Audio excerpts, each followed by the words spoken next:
10वी 12वी आणि पदवीनंतर आता पुढे काय? वैद्यकीय क्षेत्रातील करिअर आणि 100% रोजगार व्यवसाय मिळवून देणारे पॅरामेडिकल कोर्सेस आजच प्रवेश निश्चित करा. पॅरामेडिकल क्षेत्रातील आधुनिक कौशल्यपूर्ण प्रशिक्षण आणि दर्जेदार शिक्षण देणारे विश्वसनीय केपी पॅरामेडिकल इन्स्टिट्यूट, शाखा हडपसर, पिंपरी, कात्रज, सातारा. 6 विधानसभा मतदारसंघात 4 ग्रामीण आहेत, 2 शहरी आहेत.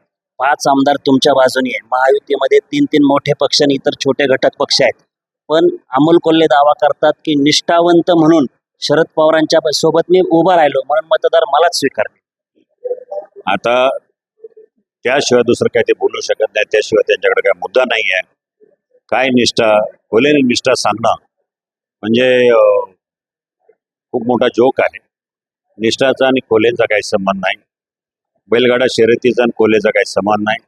विकास कामांचा आणि कोल्हेचा काही संबंध नाही. फक्त बडबड बडबड पोपटपंची याच्या व्यतिरिक्त कोल्हेला काही जमलेलं नाही, जमणारही नाही.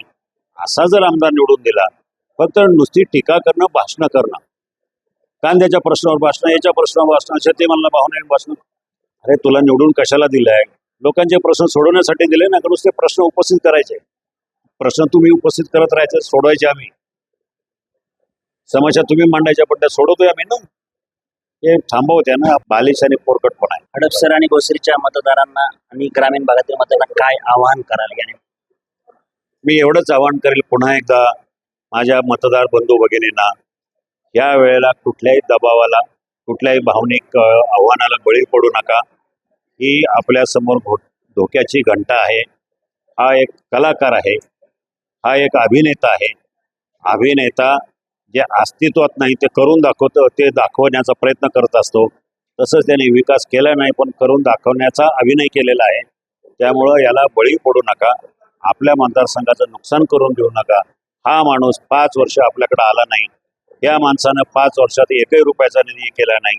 मी केलेल्या कामाचं श्रेय घेण्याचं काम करतोय. त्यामुळं याच्यापासून सांभाळून राहा. 5 वर्षापूर्वी आपला मतदारसंघ 5 वर्ष मागं गेला. अजूनही आता 5 वर्ष मागं जाऊ देऊ नका. आपला मतदारसंघ म्हणजे उद्याच्या देशाचं भवितव्य असणारं ही निवडणूक आहे. या निवडणुकीमधून भारताचं संरक्षण विभाग असेल, भारताचं परराष्ट्र विभाग असेल, भारताचं अर्थकारण असेल, भारताची जगामध्ये जी असलेली प्रत असेल त्याला गुंतवणूक असेल, भारताची इकॉनॉमी 3ऱ्या नंबरवर घेऊन जायचं आहे.